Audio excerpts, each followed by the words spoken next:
Hi, I'm Linda. And I'm Sarah. Are you ready? Oh yeah, I'm ready. Let's get relational. Hi, welcome to another episode of Let's Get Relational. Today we're talking about triggers. We're excited to be here to talk about this today. It is a really great conversation to have. And it's one that a lot of people have some disagreement with. They just don't think triggers are real, or they think it's kind of a privileged way to live your life to always be looking at what your triggers are. There's a lot that people say about these things. What we know is that being aware of your triggers makes a huge difference in how you're able to communicate with the people you love and care about in your life, and the people you don't really care that much about in your life, but you have to deal with them anyway, like sometimes coworkers and sometimes extended family members. But a trigger, you're looking at where you are having big reactions with lots of feelings that maybe are not pertinent to the thing that's actually just happened. So somebody says something to you in a loud voice, and it's really not anything that was that big of a deal, but you find yourself crying or quivering inside because it reminds you of a time that you were yelled at by a parent when you were little.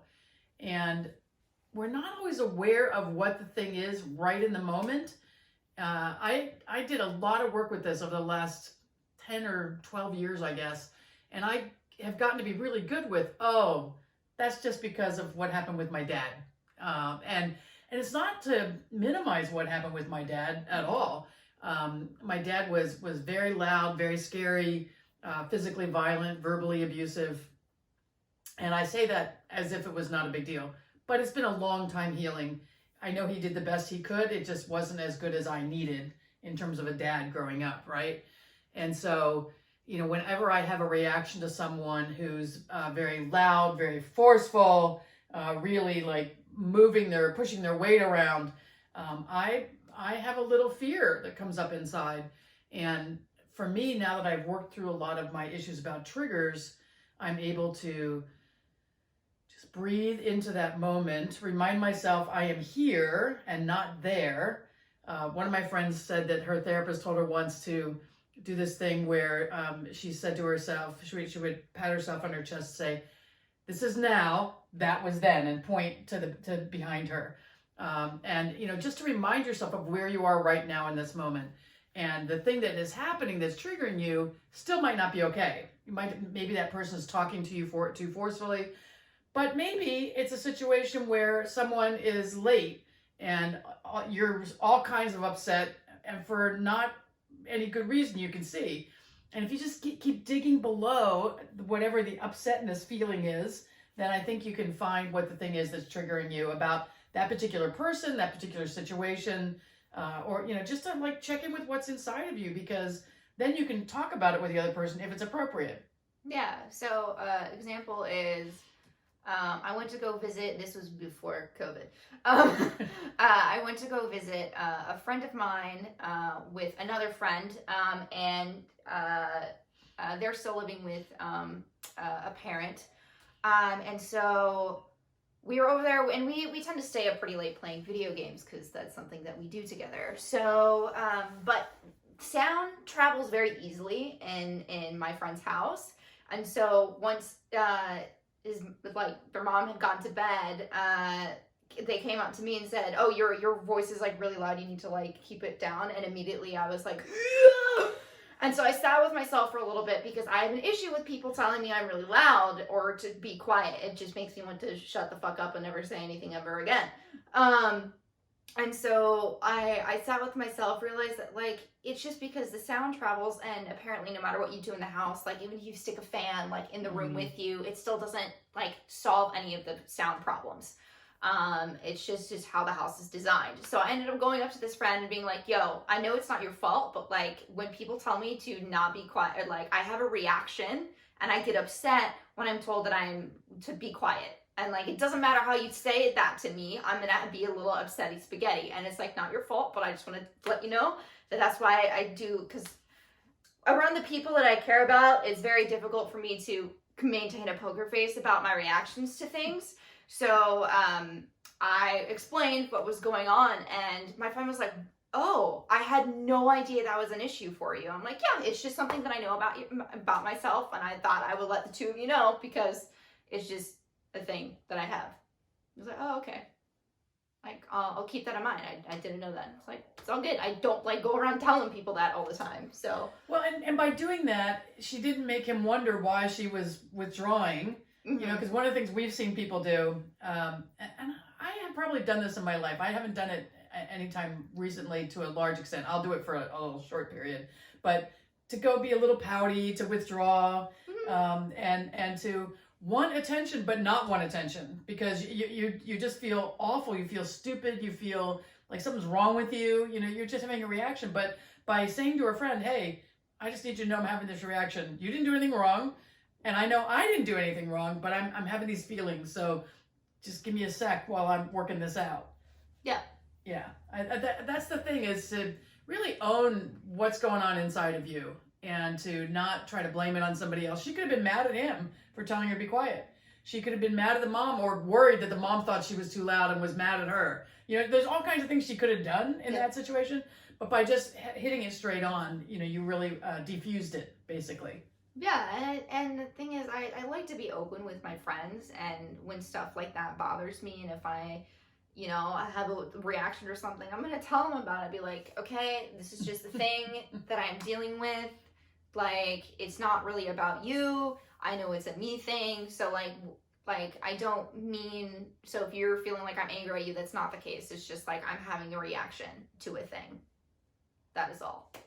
That's something that I need to deal with. That's not something that you have to, deal with for me, kind of deal." Yeah, I just want to let you know what's going on with me. Yeah. And there have been a couple times, and I think I've talked about this before, but where, you're in the middle of bantering with friends, but you didn't think you were bantering. You thought you were getting to share what you were really feeling. And then you shut down because nobody's listening to you, because they've gone on to the next 12th topic, because they're la, la, la, la, la, and so with my friends now, we're really careful to differentiate between when we're in bantering time and when we're in listening time to each other. Because a number of us, and I think this is not unusual, a number of people have issues with being interrupted and feeling like they just don't get heard. Yeah. I've been working in sales and training sales teams for a number of years now. And the interesting thing to me is how few people feel heard in the world. Like, they just don't feel like anybody listens to them. For me, to the extent that, because I am a good listener, that people will unload on me, and not on purpose. They just start talking and they can't stop talking. And because they don't have anybody to listen to them in their lives. Mm-hmm. So I would be on sales calls and people would tell me things they've never told anybody in their lives. Because I was a good listener, and in a sales situation, you're guiding it back to whatever is the issue, that the problem is that your product can solve. But I was very compassionate in knowing that these people were very lonely, but I wasn't there to be their therapist or their friend or those sorts of things. So I had to create my own boundaries around that. And at the same time, I could be compassionate to what they were feeling. Yeah, that's really important, that, if someone in their life feels like that they don't really get heard or are listened to amongst the people that they spend time with, it's not your job to be that person for them if they reach out to you for that. You don't have to take that on if you don't want to. And even if they start unloading on you, you don't have to let them do it because you feel bad or because you think they need it. Like, if you don't want to deal with that, you can say no and set up a boundary that you don't have that sort of relationship with them. So it's your choice whether you are that person for someone or you're not.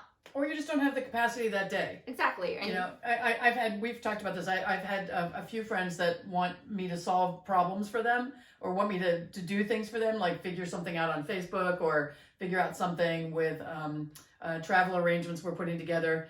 And I am very compassionate. I'm very helpful. I help to a certain extent, but I do not want to disempower people by taking over and fixing things for them.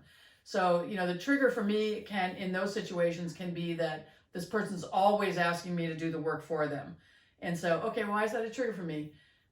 because I have allowed myself in my life often to be the caretaker and to be the person that everyone depends on to my detriment. And so I help where I can and give direction and say, so-and-so I think has dealt with that, or you might call this person, and then I let go. For those of us who've been fixers ever in our lives, it's hard not to get into that. And for me, triggers can be for things like helping. I can be triggered into feeling like I have to solve the problem. I can be triggered into feeling like everything's on me, the weight's on me, and if I don't take care of it, who will? Mm-hmm. And like, that's not empowering for me or anybody else either. So what we're always looking for is, what's the most empowered thing I can do for myself and the other person in the situation? It's not just me or them. Mm-hmm. And sometimes being empowering for the other person is to say, you got this. I believe in you. Yeah, like you can figure it out. I know you can do it. Yeah. Just to be encouraging and stuff like that. Yeah, so the important thing I think to look at is where you're attached to that wound. And where is that wound still serving you? So I have some deep wounds from my the abuse of my childhood, and they don't serve me anymore. And so I'm so quick now to really look at what is going on for me when I'm feeling that sense of being small, being contracted, not being seen. I used to say that you could shine your light bright, but not too bright. You didn't want to outshine the parental units who needed the attention more than I was supposed to have. And so I was only allowed to be a certain level of brightness. And so it serves me to hold on to that wound because it lets me play small still. And it serves me to hold on to that wound because it protects me from being too intimate with other people. But I don't want to play small anymore. I don't want to be protected from intimacy with other people. And so I have to very quickly, when I feel that wound come up and all wound up and triggered, I have to do that. That was then, this is now, and that's not who I am. And all those things I built up in my image of who I was and the way I related in the world are not relevant now. The thing that's relevant now is who I want to be and how I want to relate in the world. Mm-hmm. Yeah, and like your wound is something that's attached to the trigger. Like the trigger comes from the wound. Whatever you're feeling. Like I have a big one besides the I don't like being told that I'm loud or to be quiet. I have a big thing with being abandoned, and so one of the ways that like I actually deal with that wound is asking everyone around me to communicate with me about whatever it is, because I'll read into things if someone's like responding in a certain way over text. I'm not even kidding, like over a text. I'll be like, they're being weird and they're withdrawing, there's something going on, and I can like feel it in like in my gut too, like in sort of intuition sort of sense. So then I'll ask, like, is something going on? Are you busy? Because if you're busy, we don't need to talk right now. Like, just let me know if you're busy. And then they'll usually be like, oh yeah, I actually need to focus on something else. I'm like, cool. Text me later when you are not busy. I'm like, okay, like, great. Crisis averted. Again, it comes back to communication, which we always say. I mean, our pillars, there's more than communication in our pillars, but that is such a big one for us. It's like, and we practice it all the time. And I was talking to a friend of mine the other day, and we were agreeing that Sarah and I have the best learning lab in communication in the universe, because we're mother and daughter and we're working on this business together. Mm-hmm. And there's a lot that's coming forth through all of this. And so it's this great opportunity for us to get better and better at this. And I'm really grateful for that opportunity, because not all of us have the space and time to do that with our parents or our kids. And so I just feel like whatever we're learning from that, we want to share. Mm-hmm. So that we can help support other people. And the thing I want to remind you of, there's no magic healing potion for these wounds. And it's like, there are so many things that help both of us, particularly somatic therapies of different kinds. Mm-hmm. Those have been amazing for both of us, because for me, I did talk therapy for years, and it was great to a certain extent. And I got to a place where I just thought, talk therapy is just not it anymore. And it still has its place.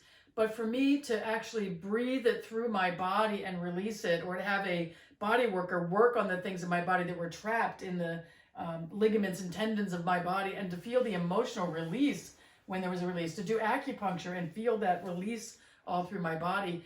There's so many things that I've done just to move things through my body. And I don't think we can ever underestimate what early childhood trauma, abandonment issues, those kinds of things, how they affect you inside your body.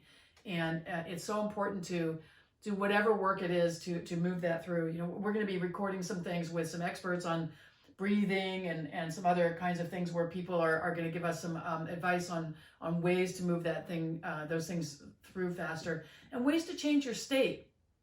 I remember being in a personal development workshop once where we were all filtering around the room, feeling all depressed and it's like, oh, the life is terrible, not making eye contact with anybody. And then they would ring a bell and you would switch and you'd make eye contact and you'd smile and you could feel the energy change in your body. I was doing a stretch the other night with one of my instructors that I follow. And she said, we were doing this really hard stretch and she said, smile. You'll be surprised how much it helps get you through the next few seconds. And it was true, because it made me laugh and it made me not take it so seriously. I wasn't so attached to the pain that I was feeling in that stretch. And not bad pain, just uncomfortable pain. Yeah, and the thing with like somatic therapy too is that it's part of that is the belief that whatever trauma happens resides within your like nervous system and within your system, yourself. And so part of the, like, I've also been through talk therapy, as I have mentioned before. It helps relieve a lot of, at least from my experience, a lot of what I was dealing with in the moment, but it wasn't always taking me back to like what the really deep-seated issues were that I didn't even realize I had. So that's sort of where we come from when we're talking about somatic therapy, and that it's related to digging into your actual system of your body where things are pain, tightness, tension can be held within your system from past traumas. And it's working with someone who is able to like read the energy of your body and be able to figure out where those pain points are and help you release them so that you can deal with whatever trauma that you experience related to the tension in your own body and your own system and release it so that you can continue to move forward and, you know, have a better understanding of who you are and what you need to work on to become, you know, to grow as a person. Yeah, I'm just reminded of when you talk about the nervous system, some work I did with a teacher who every time we would start breathing, and she was new to me and me to her, and I was in a group setting, and I would just have these almost convulsive movements, you know, just reactions when everybody came near me, and I realized how much my nervous system was on high alert. And so I think for a lot of us who had early childhood trauma, it didn't just start with our conscious memory. For me, I'm sure it started pre-birth. And I used to always think that stuff was kind of weird. But I had this amazing experience where we were doing breath work in a river in Costa Rica. My partner was holding on to me while I was just had my face down in the water for an hour. And I had this amazing, beautiful experience of trying to swim all over. Like I was wanting to do somersaults as if I were in utero. And these goddesses, and I've not ever been a big goddess worshiper, so this was all really strange experiences for me. But they were protecting me. They were protecting the womb so that my mom wasn't going to get hit, so that I could experience what life in the womb should have been like. And it was this joyous, miraculous, amazing experience. It was so joyful, so happy. And my poor guy that was my assistant and, you know, holding me in the water, they brought him hats. You know, he was getting sunburned. I was out there longer than anybody else. And he said he walked me all around the river because I was wanting to swim and play and all of that. And it was the most beautiful experience. And he had an amazing experience when I had helped him also. But to feel that stuff move through my nervous system was such an incredible gift. And so now whenever I feel like I'm easily startled, I realize there's probably something going on with my nervous system and I'm activated in some way. And so I need to do the work that calms my nervous system. And that brings me to our last point, which is to be super gentle with yourself. You know, for years, I would avoid anything that was super male aggressive. And so I remember in college dropping a class because the professor, I can't remember what class it was, but he was super aggressive and kind of mean talking. And I think I made it through one class, and then I dropped the class because at that time I couldn't deal with anything else. It was at the height of some of the violence in my family, the violence toward my mother, and me subsequently getting blamed for some of that because I had the audacity to go off to college. But the thing for me about that was at those particular times, I didn't have the tools to be able to soothe myself and to be able to work through all of those things. And so for me, I had to avoid those kinds of situations for a while, and I had to avoid those kinds of people. And if there are people, places, situations where you are super easily triggered and you can't handle it right now, it's okay. Allow yourself to have the safety of not being in those places. Personally, I didn't want to live like that for the rest of my life. And so little by little, I did the work I needed to do to be able to have a healthy, happy, calm life, and where I was not in fear all the time. And I always say, I didn't have as bad as some people, and the people I've worked with have said, Linda, it was bad. So stop trying to minimize it. And it's true. I still feel like I know I didn't have it as bad as some people because I've worked with some of those people who had horrendous things happen in their childhood. But no matter how big or small you think it was, if you know it's affected you, just do the work. I remember when I was doing hypnotherapy, somebody had a huge thing because they were, as a small child, they got an ice cream cone, which is an unusual thing for them, and they dropped it. And the parent told them to just suck it up. They weren't getting another one, and too bad. They should have been more careful. And they carried that through their whole lives. And, and a number of other kinds of situations like that where in moments of great vulnerability, they would reveal something that had kept them trapped for 50 years of their lives. And to allow us to go in and touch that place and release it is the greatest gift. But it's not able to be done until you're ready. And so we both really encourage people to be gentle with themselves, take themselves where they are, accept where they are, love where they are. And then, only then, can you do the work that allows you to move on. Mm-hmm. Yeah, and you have to be ready for it. Some people are not going to be ready. So if you're with someone who maybe you can see has a lot of issues, but they're not wanting to face them, they're not wanting to change quite yet, it's probably because they're not ready. So everyone is going to deal with their stuff at their own pace. You can't set that for someone else. They have to deal with it. They have to come to terms with it. They have to accept it. They have to work on it. They have to work on their behavior and want to change. And that only happens when they're ready. And it's a whole process that they have to be ready for. And everyone has their own timeline for that. Yeah, nothing you can do can fix somebody else's trigger. So if you're in a relationship with someone who has a trigger, like I can't fix her trigger about being told to be quiet or to be told that she's too loud. I can't fix it. And so nope. I can either never tell her she's too loud, so that I'm taking care of her, or I can allow her to do her work. And in the situations where it's really bothering me and I need to say something about it, I can say something.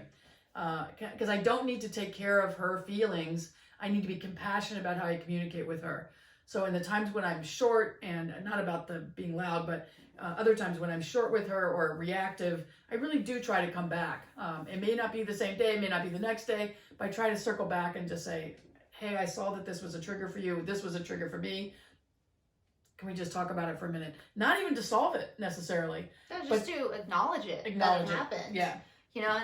That's a really important thing, to at least acknowledge that it happened, for the whole wanting to shut down and anyone tells me to be quiet, it's still something I'm working on. I don't always have as much of a reaction to it anymore because my mom says that to me a lot. And I also catch myself. I can sort of hear it now too when I'm like, oh, my voice is rising. And I'm not trying on purpose for my voice to rise. I just have a voice that fucking carries. Well, and she's a very exuberant, passionate person. I get excited. I'm way more reserved most of the time, and she's really out there. And so it's been really good for me to be more out there, to be more like her, and for her to take on some of my little reserved traits occasionally, and to balance each other out. It's a beautiful thing when we can do that. I look at some of our friends who, one person in the partnership or the parent-child relationship or the sibling relationship is super out there and loud, and the other person is super quiet. And you can see how that works, because that super loud person and that really out there person can't take another person like that, because that's going to be like dynamite. Yeah. TNT. Yeah. So back to the triggers for kind of wrapping things up. I just want to reiterate that, when something big happens for you emotionally, you're having a big reaction to something, just take a minute to check in with yourself and say, wow, is this reaction appropriate for what's happening right now? So when she has a big reaction to someone saying, it's too loud for me, can you just lower that a little bit? So it's like, no, it's not about being asked to lower the decibel level right now. It's about something else. And so let me just take a minute, like communicate that. Yeah. I hear you. I don't want to totally withdraw, so let me just take a minute so I can lower my voice. And then, because when you get excited, sometimes you can't hear it. And I do the same thing. Every once in a while, I'm like, oh, wait, I'm really loud. I remember going to a friend, she's my body worker, and she would ask me a question in the waiting room, and I would answer like in my street voice, and she'd be like, shh. And I forgot there were other people in the other room. And so then, going forward, and the very first time she did it, I felt like you do, like, I felt like I'd done something bad. And then after that, I would kind of peek around and say, is anybody else here? Before I would answer her question. But it allowed me to like enter the space and just drop in a little bit more and just be a little quieter. And so I learned to value that and to like look at other places in my life where I can drop in more and just get to that more quiet relational space and meet people where they are, to kind of see where they are. So check out your big reactions. Don't be attached to your wound. Really look at what that wound is and what healing needs to happen, and find the way to do the healing that you want. You deserve to have an extraordinary life. You deserve to have everything you want. And be gentle with yourself. Take yourself where you are right now and look at what it is you'd really like. Allow yourself to just imagine your life differently. Mm-hmm. And, if you find that people or situations or places are bringing up big reactions for you, look at why that is, and maybe not spending so much time in those situations or with those people or at those places, so that you can really do the healing work that you need to do, so you're not constantly bombarded with the wound. Yeah. So awesome. All right, until we meet again, we love you. Mwah. Mwah.